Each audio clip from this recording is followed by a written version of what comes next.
Hi, I'm Matt. And I'm Richard. And today we're going to talk about productivity, what it is, why it matters, and what we can do about it. So Richard, what is productivity?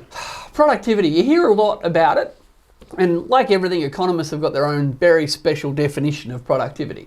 So kind of clear your brain and forget about what you think it means. Here's what economists think it means, and then we can laugh at economists later on. Well, never. No, you know we're going to. So for an economist, productivity refers to how much output you get for every unit of input.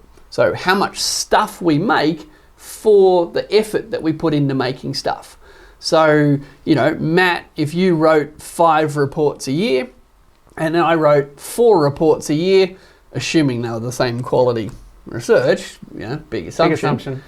We could say that Matt's more productive than me because Matt got more output, more units of output per unit of input. And in this case, it was Matt a year of his time and a year of my time. So when we talk about productivity, we're talking about how much stuff gets made per unit of effort that gets in. But Matt, it's a bit hard to measure output and input sometimes, isn't it? Yeah, well, I mean, how do we measure the quality of reports that I write versus the reports that you write? Mine are always better, but you know. So you say.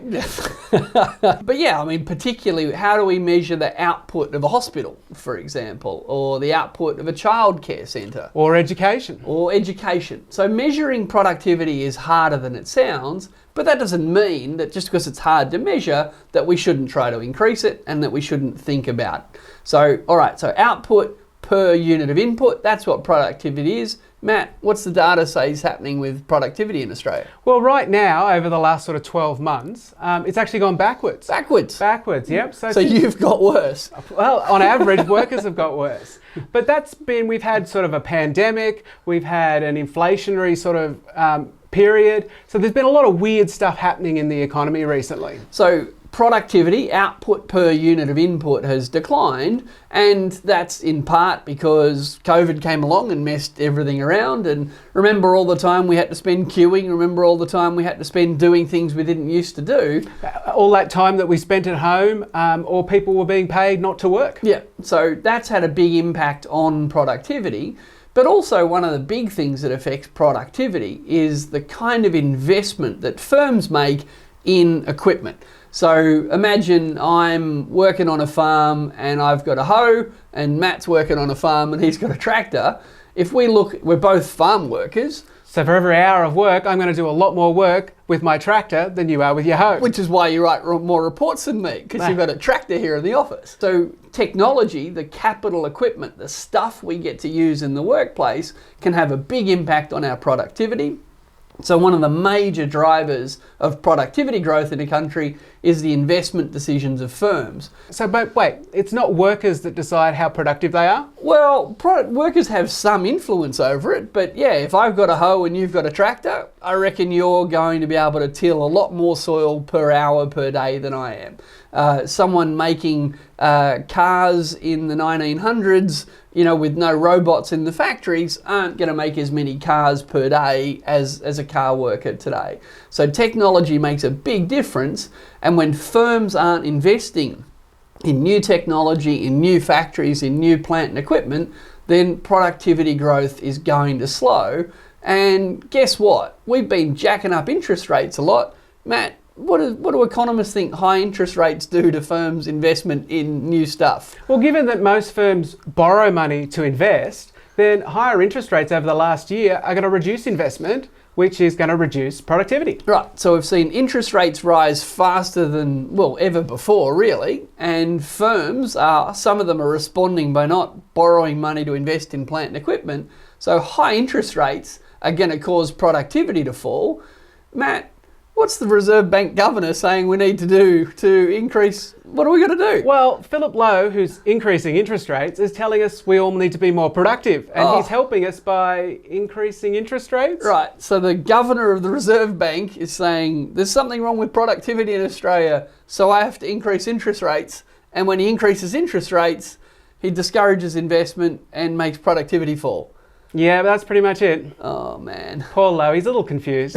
it's not his worst call, but it's another bad one. All right, Matt. So should we be worried about low productivity growth? Well, right now, probably not. During periods of real economic uncertainty, productivity does tend to fall. But in the long run, absolutely, we should be concerned about productivity. And if we wanted to increase productivity in the long run, what can we do? Well, there are lots of things we can do, but the main one, as you pointed out, was that businesses have to invest more in innovation, they have to invest more in capital equipment, and that's really up to businesses how much they do. Oh, now Matt, let me just test the RBA governor out here. One of the reasons that firms invest in new technology, in new plant, in new equipment, in new factories is because they think, gee, wages are a bit high at the moment.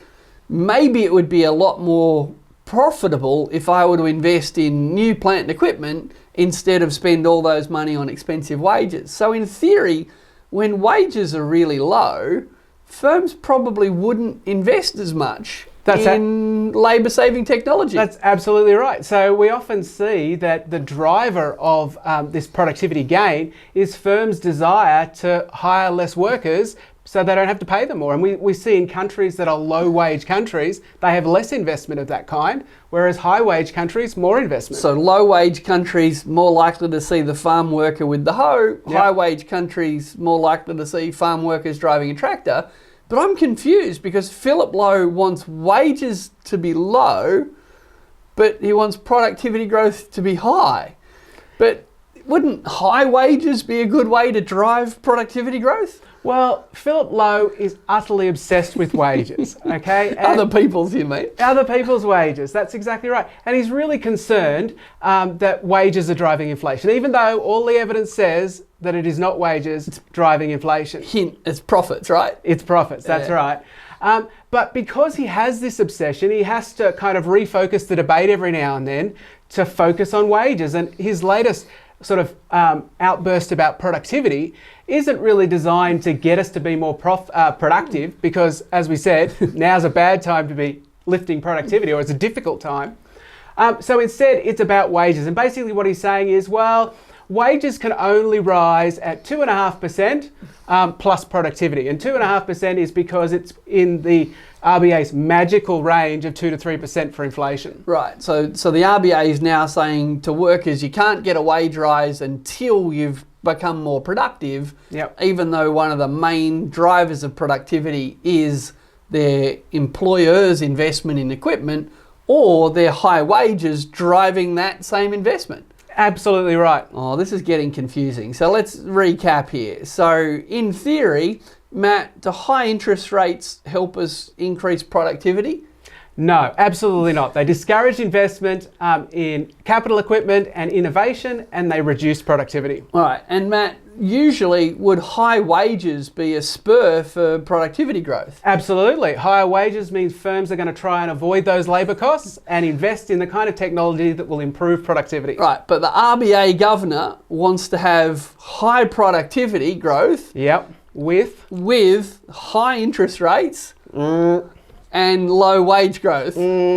Oh man, he's a bit confused, isn't he? He's very confused. But he's blaming workers for the inflation. That's right. Even though the data says it's profits. Yep, exactly right.